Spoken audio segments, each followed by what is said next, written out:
di leen nuyu au nom du président du comité bu Yoff di leen nuyu au nom de la coordinatrice bu comité bu Yoff muy président Mamadou Sarr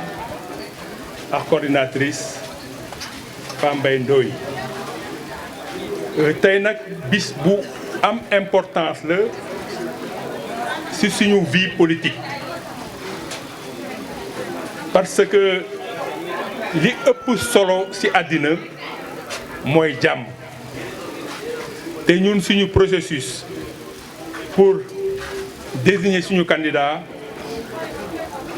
dañ ko commencé di jàmm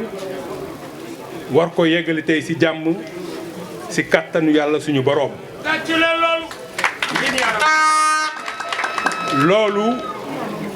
il faut que ñu rappeler ko ndax dafa am importance ndax suñu président Ablaye Wade dafa joxe ay instructions ne bëgg na lépp lu ñuy def ci parti bi ñu defe ko xel defe ko ci ay anam yoo xam ne ay anam ñu dal la anam ñu teey la ñun nag yàlla suturaal nañu ba ci loolu lañu tegu tey dafa nekk benn bis boo xam ne ñu ngi ciy sargal waa Yoff yépp lu tax ñu ciy sargal waa Yoff parce que xam nañu te yëg nañu ne Yoff li ci ëpp ànduñu wax ñun même bu fekkee ne manifesté wuñu parce que am na ay militants yoo xam ne duñu ñëw ci ay manifestations ñoom dañuy toog seen kër bu heure vote jotee ñu dem vote ji ñoom loolu mooy seen dund ci parti am ci ñoo xam ne dañuy am jot pour ñëw fekk ci manifestation yi comme ni ngeen ko defee tey mu am ñoo xam ne peut-être am nañu ay teq ñëwuñu ñooñu aussi ñu ngi leen di nuyu di leen jàmmoo di leen sargal di leen wax ne suñu xel mi ngi ci ñoom tey nag suñu président dafa war a taxaw am ay waxtaan yu muy waxtaan ak yéen par rapport ak ay projets yi mu tegal Fambaye Ndoye aussi war a waxtaan ak yéen ci viu commune bi ci ni ñu doxalee suñu procédure suñu processus ba egsi fii muy ay waxtaan yoo xam ne tey militants yëpp war nañu am les informations utiles war a def loo xam ne aussi mooy suñu investiture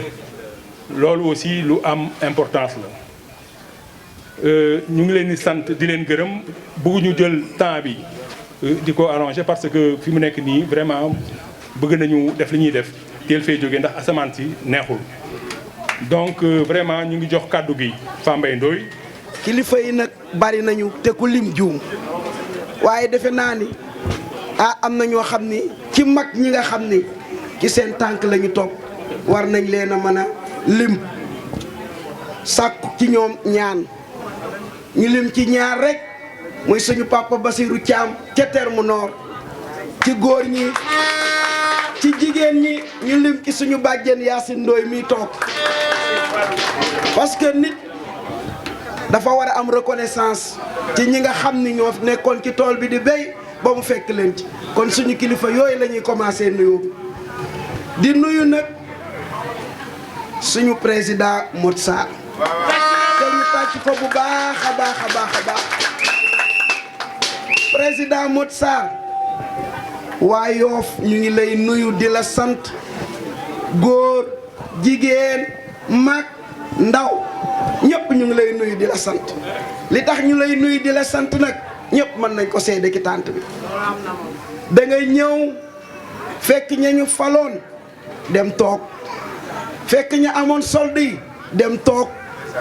nga nekk Canada am fa ay responsabilité nga teg fa lépp ni damay ñëw jàppale section communale Yoff ba PDS am fi ndam kon nag dañ la ameel sant ameel la ngërëm tey nag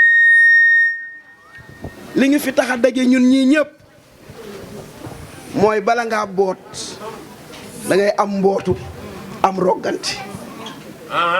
ñu ni parti yi dañuy dem ci coalition PDS nag dafa yàgg boot mbootoom yàgg lool dëgër lool rogganteem yàgg lool dëgër lool te xajul ci ginnaaw kenn ñu ni nag bala ñoo boot nañu woon ñëpp ni ñun ñii kat am nañu mbootu am nañu rogganti loolu mooy li ñuy doxal tey am nañ mbootu am nañu rogganti ndaxte président Modou Sarr mii nga xam ni tey moo tax section communale bi yëpp daje pour ni dañu koy investir comme candidat laaju ko xëccoowu ko wutu ko ñun ñoo ko gis mu doy ñu ni dañ koy investir tey loolu moo ñu fi tax a dajale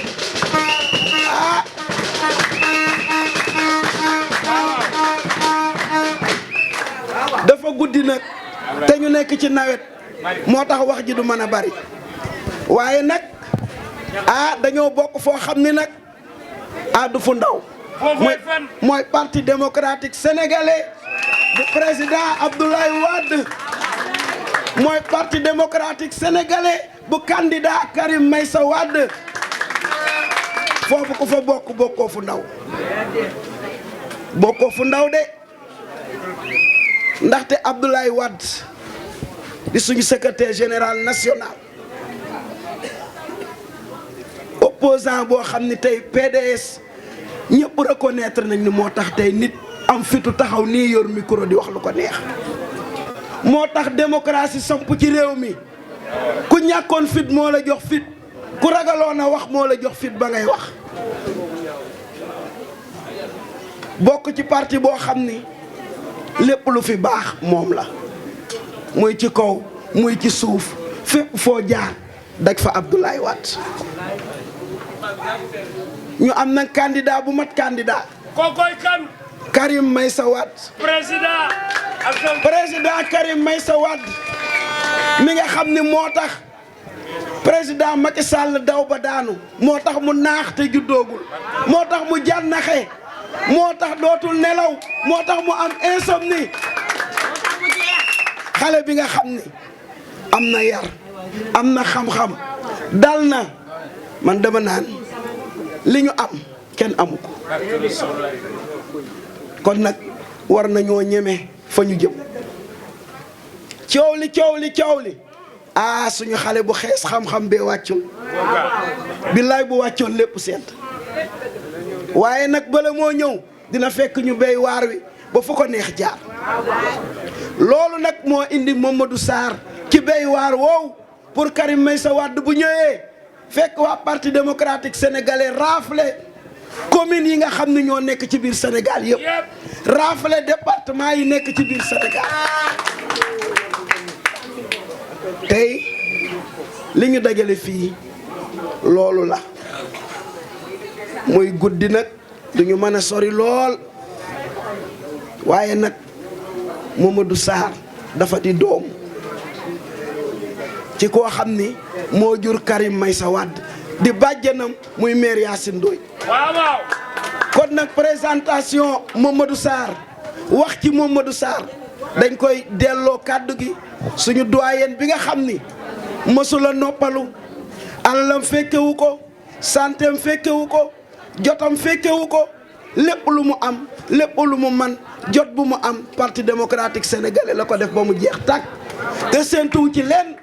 kon maire Yacine Ndoye duñu mën a sori te nga toog dañ lay jox kàddu gi nga présenté waa yow sa doom ñaanal sa doom ñu door a jàll ci investiture bi jox ko kàddu gi mu def discours am ñëpp xam lan mooy yéeneem ci Yoff ñu door a eggale kàddu yi fii ba buñ fiy fanaan sax baax na wasalaam. am doom xam nga parti ku fa xamul cosaan foog ma wax ka tey nag parti bi ba mu daanoo comité de relance dama xëy ma ne man du ma toog sama ngor may ma toog sama kër dal dee xëy dem permanence dama feebar foog waaye foog ma wax ba ma demee permanence xaali Gabon mii ñeenti nit lañu nu taxaw permanence di parti ñu ne ma waa maire Yacine looy seen ma ne ñu man du ma toog te parti bi ma di ko bàyyi muy daanu ma jàkkaarloo ñi ma daaneel lu ma ko def man Ndoye la ma sant damay defante léegi nu toog fa Ablaye Faye ñëw ne ma waaw looy def man ko xanaa defaat relance Jo Sarr ñëw ñu relancer parti bi fii sama kër la ñu ko relancer muy taw ak madame Loum ñu relancer parti bi xam nga bu ma dul woon wax lu am kii toog xaali ga moo fekk ka fa ma faatu ga moo fekk comité relance bonte nag bu ñu relancer parti bi may sant yàlla ndax jëmm ji toog Karim Wade daanu may boole woon ca biir 100 mètres mu ne maire Yacine tayel kii ndax ab ancien la mu nga dëkk fële waaye nag ku bëgg Karim la waaw bonte nag bu ma nekkee ci parti bi dëkk Yoff gii man dama ne du ma juddu jéeri Yoff la ma dëkk foraatuma waa Ndoyeen gii Ndoyeen maam may leen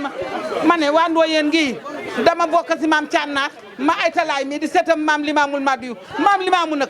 moo ne woon yaatal yéen wanag yi ku ñëw nu dalal ka ku bokk si maam Limaamu sax boo ñëwee nu dalal la maam Thiannaar mi nga xam ne mooy sunu maam Khady Ndoye mii nu àndoon ak moom maam Thiannaar maye ay tool maye ay kër nu yaatal Yoff dama ne Yoff gii ku fi ñëw man dama ne bi ngeen ndokkam bi nga xamante ne fa mbayam na xelam jox ma parole ndax man li may mën a di ku ma jox parole man danaa wax li ma xam Mor Sarr mii day koo xamante ne Tamsine Ndiaga Gueye maamam ndax te ndijaayam dañu daan toog muy gën a gëy may campagne sa ndijaay gën a gëy di ma wax man ka nun li nu jàpp dañu jàkkaarloo koo xam ne dañuy defanteeg moom Mamadou Diop noo bokk men na maam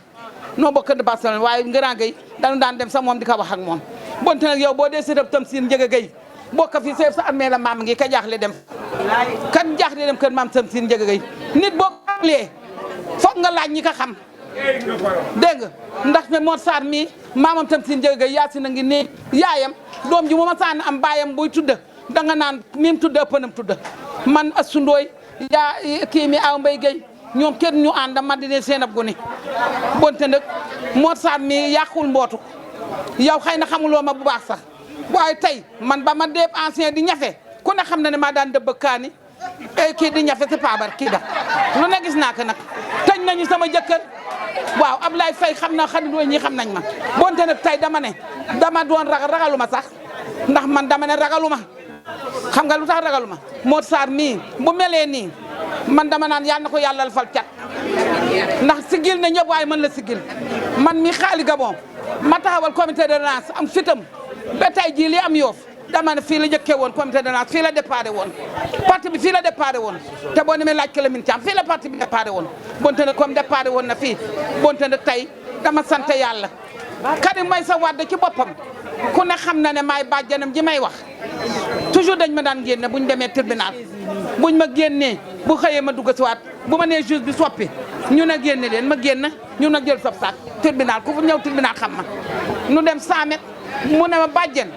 lii nag bonte nag lii bu amee tey Karim Meïssa Wade sant naa yàlla ba nga xamante ne Karim Meïssa Wade lii taxawal nañ ko yow foog ma wax. kontaan lool ci mobilisation bi Modou Sarr nag dinaa déclarer fii devant tout le monde solennellement que Modou Sarr mooy suñu candidat pour les élections locales. kon nag ma bëgg nag à partir d'aujourd'hui ñu considérer ne Modou Sarr mooy suñu candidat bés njëkk ñëpp d'accord nañu pour Modou Sarr doon suñu candidat. jóg leen. kon nag à l'unanimité la section PDS de Yoff déclare Mamadou Sarr comme candidat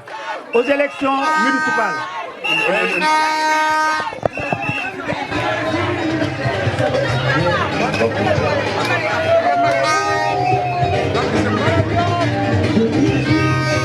dama ko xalaat man honorable dama ko xalaat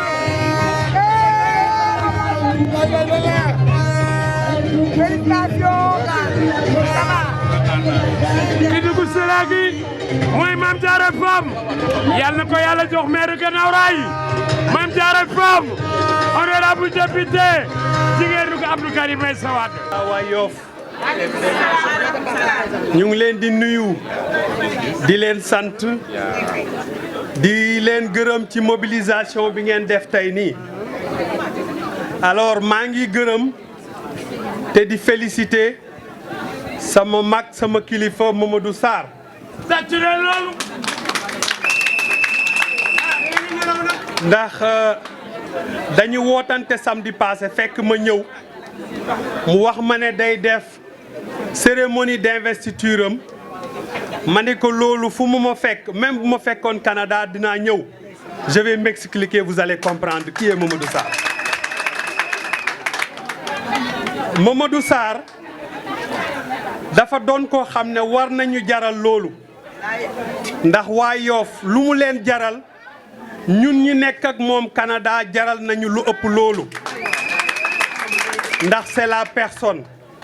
c'est l'individu, c'est son engagement, c'est sa fidélité, c'est sa sociabilité, c'est vraiment son ouverture pour lui, pour sa famille, mais son ouverture aux autres. Mamadou Sarr ku ko xam-xam ne xool bi ko yàlla jox jafe na ndax li ma koy wax mooy buñ la joxee parti démocratique sénégalais ma bàyyi samay ambition bàyyi lépp topp sa ginnaaw ndax dama ko gis ci yow man mii di wax Mamadou Sarr moo ma accueillir à Sherbrooke te accueillir ay junni nit nag kum ci accueillir moom ak njabootam nim lay téye ak nim lay def dafa ëpp dafay jël sax ay doomam génne la yow ci ay doomam ndax loolu xool rek dañ daan dem juma Mamadou Sarr dafay wàcce sax ñeneen ñi ne yéen yéeg leen c'est un homme entier te xam nga bu ñu ne nit baax na ñu ne mbokk yi ñoo ko wax waaye ñi mu dëkkal man daf ma accueillir ñeneen Canada te boo yegsee heure bu nekk dina woote seet ndax yaa ngi ci jàmm ndax loo bëgg mu taxaw ci te xam naa ci dara xam naa leneen tamit li muy def fii ndax dama yor fii bureau Ouest Foire di def consultance en immigration di def aussi consultant parce que direction de la solde ci ñi leen dimbale ba foo toll ci Sénégal mën a am sa information ci lañ bokk te jëmm ji dafa bokk ci ñi tax formation boobu ñu mën ko am feneen andi ko fii léegi moom bu doonee dafa jël engagement mu jógee fële ak li mu xam mu ñëw pour servir Sénégal dañ ñun ñëpp dañ ko war a jàppale Sénégal nag dañoo doon population boo xam ne ñu ci bëri xamuñ pour ëllëg dañuy xool tey rek te bu ñu bëggee mairie bii jëm ci kanam walla Sénégal jëm ci kanam dañuy jël ñi mel ni Mamadou Sarr ñu jox leen ay responsabilité ñu defar dëkk bi buñ ko defaree ak réseau bi mu am ak engagement bi mu am ak projet yi mu am du ngeen dem keneen faj seen soxla ndax da ngeen am koom-koom boo xam ne di ngeen mën a faj seen soxla loolu moo am solo te nag fi may jeexalee mooy Sarr merci beaucoup ñii xañ na xamuñ la waaye boo demee ci tubaab ya mu nga dëkk fa tubaab yu baax yi dëkk du moodu yooyu di kii parce que xam naa ci dara boo demee këram beneen këru tubaab nga ciy teg ci keneen ñun xamante nañ suñu biir te nag fépp foo tourné ci Canada koo wax Mamadou Sarr xanaa xale yi doog a ñëw bees te xale yi ñëw bees sax ku ci sa papa woo Mamadou Sarr kilifa la ci université ba parce que man doonoon naa président étudiant université de Sherbrooke ren bis mu xam xeex bañ fa def muy suñu grand boo xam ne wax dëgg yàlla jàppale ñu ci lu bëri en tout cas daal témoignage boobu laa ci bëgg a def grand Sarr ñu ngi lay ñaanal ñu ngi wax waa Yoff te ki ngeen jàpp mooy ku jara jàpp parce que ay qualité am engagement am leadership am réseau am te je n'ai aucun doute que si vous leur donnez la mairie de Yoff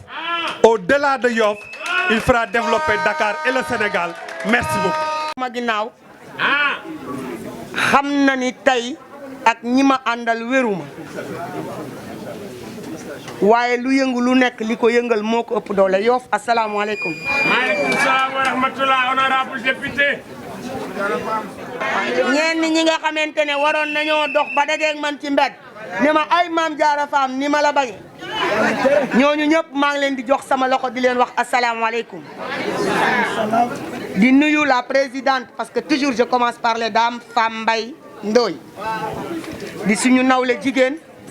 bu sonn lool ci parti démocratique sénégalais yàlla na ko yàlla delloo njukkal. di nuyu suma doom ki ma téyel micro bi di Abdoulaye Bari mais de par lui ma nuyu waale jeunesse bi yëpp wante de par Femme Mbaye Ndoye ma nuyu waale sama jigéen ñi fi teewu yëpp nga xamante ne jigéenu parti démocratique sénégalais damay ne ñoom ñëpp samay jigéen lañ parce que ci seen kaw laay gis sama bopp ndax yenn combat yi su ma koy engagé dafay nekk combat wu yaay combat wu mère combat wu sœur te jigéen ñi pour ñu avancer jëm ci kanam am dara ci parti yi ñu nekk moo tax ma koy engagé donc jigéen ñi maa ngi leen di nuyu bu baax. waaye tey Yoff lu particulier moo ma fi indi lu rëy lu am solo loo xamante ne dafa am bu doon jaan dama naan daa am ñaari bopp benn bi immigration la bi ci des retour de l'immigration l'immigré la le retour de l'immigré may immigré ñu ne Mame Diarra Fam député de la diaspora déedéet dañ ne Mame Diarra Fam député de l'Europe du Sud mais tey yàlla di dem ba toute la diaspora se voit en Mame Diarra Fam xëy na ndax combat yi muy porter envers la diaspora et le Sénégal waaye jëmm ji taxaw kii bu nekkoon ci liste ba keroog dama koy giñ ci Cheikh Abdou Lahad Mbacké mi ma yaakaar ñooy gagné Canada parce que nag tubaab nee na maa fekke bakkan lay laaj maa dem Canada maa fa demoon maa fa dellu fa laa nekkoon mooy sama premier pays émigration moom xam na ci dara ma nekk fa parce que le premier immigré au Canada c'est mon frère moom lañ jëli woon aéroport sa grand ñëw na nee na mi ngi lay nuyu. Baara Mbeng ku ko xam dëggantaan ku xam Canada mooy sama yaay mooy sama taawu yaay moom la sama yaay taawloo ku ñëw Canada moo la dalal man toute la moitié de ma famille est à Montréal man nekkoon fa jóge fa dem Italie mais saa yu ma sama vacance bu ma am rek Montréal laay dellu kii dama ko fekki ba Sherbrooke xam kan mooy Mouhamadou Sarr toog ak moom xam yan nan la ko tubaab yi nawe mais nan la ko sénégalais yi di fa nekk nawe muy li ñuy wax yaayu jaboot mais muy baayu jaboot étudiant bu nekk mboolem étudiant bu la wax ne la dem naa jàngi université Sherbrooke parce que université Sherbrooke bokk na ci université yi gën a mag ci nga xamante ne kuy bëgg diplôme universitaire fa nga koy ute ji mu nekk fa professeur kon bu la nee du ma sagaru nit war nga ko gëm parce que fa tubaab ya nekk lay jàngalee ay tubaab donc kii doomu Yoff la mais Yoff doit être fier. Cet homme-là n'est pas un politicien. Cet homme-là est un technicien. Cet homme que je vois et que vous voyez devant moi, c'est quelqu'un de fiable, un homme d'honneur, quelqu'un de bon. C'est l'homme juste pour Yoff. C'est celui-ci que j'appelle l'homme juste pour Yoff. Kii mooy góor si nga xamante ne war ngeen koo mun a jox Yoff mu jël Yoff commencé ko fii mu tàmbalee yeggale ka faa xamante ne daa dootoo leen ka namati ci àdduna mukk ci àdduna lii maa leen ka xamal laa wax loogu laa leen di xamal ma ne ma mbokk yi kii moo la góor gi ngeen war a jox Yoff jox leen ka mu tàmbalee fii eggalee fa ngeen fa seen génte yamoon Mouhamadou Sarr, félicitations. Merci beaucoup. Mon frère et camarade, jërëjëf. lii yàlla nañ fi taxaw ba di la sargal. amiin amiin amiin amiin. yàlla nañ fi taxaw ba ma yéeg ci kaw étage yore drapeau bi naan yaay maire Yoff. amiin. bu keroogee nag xam naa ne comme li ma wax rek dama ne plus d'immigrés ci communes yi de retour ci communes yi le PDS gagne partout loolu mooy sama slogan. merci beaucoup. Monsieur Sarr sama teewaay fii tey jàppal ni képp kuy cadre ci parti bi nekk ci réew mi wala nekk bitim réew laa fi teewal leen fi tey pour apporter le suñu soutien moral suñu soutien politique ci ambition bi nga am pour porter les couleurs du parti afin de briguer la municipalité de Yoff. Cette ambition, j'en doute point, c'est un sacerdoce, c'est un défi, c'est un challenge pour changer la condition de vie des Yoffois, pour apporter les solutions par rapport aux nombreux problèmes que rencontre la jeunesse de Yoff, aux femmes, aux anciens qui aujourd'hui portent un espoir réel sur votre candidature. Donc je glorifie cette candidature au nom de tous les cadres du parti et vous témoigne notre disponibilité à ne ménager aucun effort pour vous accompagner, pour vous soutenir, pour prier afin que cette ambition puisse être réalisable. J'invite les populations de Yoff à comprendre que cette candidature est une opportunité très réelle pour qu'ensemble vous puissiez changer la donne, pour que vous puissiez apporter les solutions idoines face aux multiples préoccupations qui guettent les populations de Yoff. C'est pour cette raison, Sarr, je ne doute pas de vos compétences, je ne doute point de vos capacités, encore moins de votre réseau relationnel qui pourra être une contribution de qualité pour réaliser les nombreux projets que vous avez pour cette population assoiffée de changement, assoiffée de rupture dans la pratique politique, mais aussi dans les solutions qu'il faut pour changer au-delà de Yoff, la communauté Lébou, au-delà de Dakar, le Sénégal. Vous êtes un digne fils de ce pays et moi, je n'ai aucun complexe, encore moins une gêne pour me glorifier de vos compétences, remercier le président Maître Abdoulaye Wade, mais aussi le frère Karim Meïssa Wade qui, par ma voix, vous transmet ses félicitations, ses encouragements et toute sa disponibilité à vous accompagner pour la réussite de cette ambition. Yoffois, Yoffoise, c'est votre fils, c'est votre neveu, c'est votre concitoyen. Donc, je ne me fais aucun doute qu'ensemble, le défi de l'avenir sera relevé. Merci à tous, merci à la population, je vous remercie. Mbokki Yoff maa ngi leen di nuyu si nuyu bi gën a sell di leen jox samay ñaari loxo di leen gërëm di leen sant si seen mobilisation bala may tàmbali maa ngi nuyu sunu kilifa yi nga xam ne si ñoo ngi fii biir Yoff di nuyu kilifa diine yi le khalife général des Layènes sunu kilifa di nuyu sunu kilifa aada yi fi nekk yépp borom ndomba tànk yi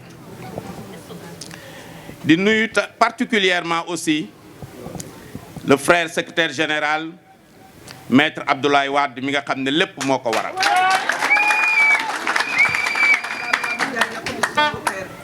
di nuyu sama frère sama xarit mi nga xam ne dafa ma jaraloon ma jóge ba Canada ñëw fekkee directement le procès wàcc ci avion bi jubali palais de justice muy mon frère Karim Meïssa Wade di nuyu ñi nga xam ne depuis toujours ñoo ngi ànd ndawle ànd gor muy ñi nga xam ne si guddi ak bëccëg muy taw muy tàng lépp ñu bokk ko muy ñii nga xam ne si muy Fambaye muy waa section bi macha allah mënuma leen a fay maa leen di gërëm di leen sant di gërëm di sant tous les représentants ñi nga xam ne si ñoo ngi fi représentant parti grand parti mi ngi fi ma koy nuyu di ko sant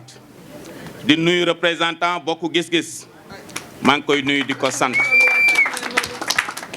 di nuyu ñi fi nekk ñëpp sama xarit mon frère mi nga xam ne ñëpp xam nañ ko ci AFP moo jiite woon xale AFP yi et puis Amérique du Nord aussi AFP bi yëpp moo ko yore woon léegi dafa créer parti boppam lancé na ko temps yële passé muy parti conservateur muy sama xarit Barham Thiam te xam naa ne incha allah on va toujours être ensemble. may leen ma tamit ma remercier tous les mouvements yi nga xam ne ñoo ngi fi tous les représentants et représentantes de parti di nuyu sama xarit aussi As mi ngi nii teew moom su toogee rek mel na ni Yoff yëpp représenté wuñu di leen nuyu di leen sargal dëgg la di leen nuyu ci nuyu bi gën a sell dëgg la nag bala may jeexal di nuyu sama xarit sama sœur ñëpp xam nañ ko muy honorable député defe naa moom ba ma ko recevoir Canada ñëpp dañu ñëw naa man dama ko sopp rek te yàlla tax même ñi nga xam ne nekkuñu naa man Sarr dimbala ñu rek nga présenté ñu Mame Diarra Fam macha allah vraiment nit koo xam ne si jàmbaar la rëccu wuñu liñ ko doon fale ñun député de la diaspora mu taxawal député yëpp taxawal Sénégal bi yëpp. Lamine nag sama frère la aussi koo xam ne ñoo ngi jokkoo tous les jours mu nekk nit ku baax du parti bi moo ñu boole sama petit frère la sama xarit la sama xaritu benn bakkat je peux dire dañuy waxtaan lu xóot lu sori te li mu wax nii wax ju rafet la vraiment dugg na sama xol te xam naa ne loolu lépp dëgg la si moom lu mu gëm la man nag ma newu ma wax noonu souvent dañ may wax naan man Sarr il faut nga dem si télé yi waa Sénégal yëpp xam leen may leen su jotee rek yomb li gën a am solo mooy nekk sur le terrain ñun président Abdoulaye Wade daf ñu defal lu neex te lu bari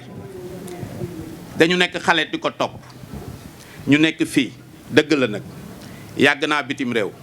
ça fait des années bëgguma wax sax ñaata at laa fa def ndax yàgg mais nag grand frère Mame Diarra moo fa gën a yàgg parce que moom 69 la fa ñëw 69 la ñëw Canada donc macha allah ma koy nuyoo passage il paraît léegi la wàcc ci avion bi au Canada depuis plusieurs années mais moom mi nga xam ne dama ne moom mooy sama kilifa Canada dama ko moom xam na loolu muy Baara Meng ak Pape Diop dama ne yéen sama kilifa mais teewul li mu nekk suñu kilifa day ñëw topp ci ñun tout le temps combat bu ñu am mi ngi ak ñun donc ma koy sargal di demander sama sœur mu yeggali ko nuyoo boobu man nag am na lu Mame Diarra wax léegi nee na Sarr yow doo politicien amoon nañu sunu benn papa bu baax ndeysaan Doudou Diop dëkk Terme Nord doon ànd ak monsieur le ministre monsieur le maire Doudou Diop bu Yoff yàgg ñëpp xamee nañ ko PS daf ma daan wax naa man yow moom kenn du la considérer comme politicien parce que doo politicien daf ma daan jël comme si man PS la daf may jël na ma yow loo décider rek ñun d'accord nañu ñun quartier bi te moom PS la man may PDS pour vous dire que peut-être loolu mu wax dëgg la parce que man leen na ma soxal dama nekk fii nii si dëkk bi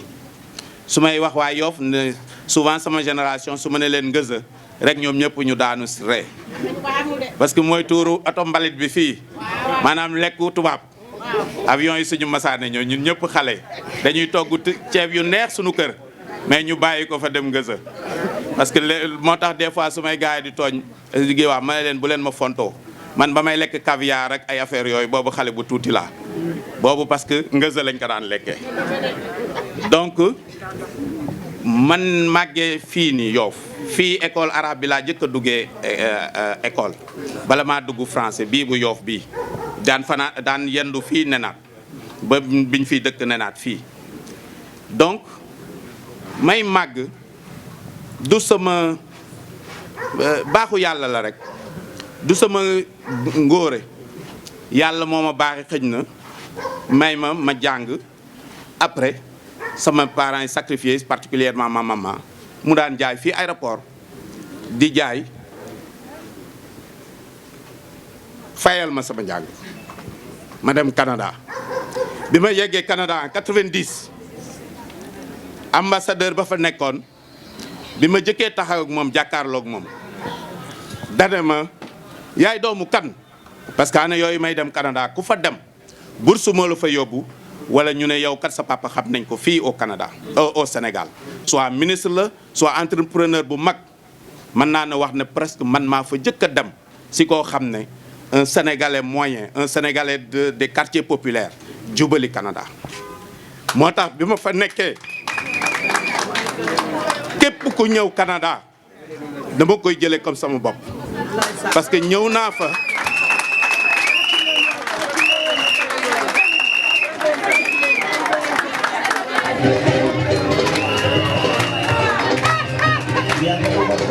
quelques jours après benn ma nekk ak benn Ivoirien bu doon doog a ñëw mais moom dafa yàggoon Amérique ñëw na day jàng si après mu ne ma man damay dellu Amérique man du ma jàngee fii parce que Canada dëkk bu cher la si jàng moo tax doomu sama genre yi mënuñu fa war a dem donc ma ne rek noo jàng ma fi indi may jàng noonu laa doon jàngee finalement ma resté mais difficulté yooyu noonu maanaam nga ñëw ñu mel ni dëkku tubaab du ñu xool sax yow fan nga jógee te yow yaa ngi 1001 problème loolu moo tax sénégalais bu ñëw damay xalaat ne bopp bi ni mu doon tourné fan laay dëkk nan laay defee nan laay fayee sama jàng loolu laa doon xalaat mais yàlla suturaal ma nag yàlla suturaal ma ay doomu ministre sax dañuy ñëw doon ma leb xaalis yaakaar na ma am àddina ak lu si biiram nit ñi dañuy su ma ñëwee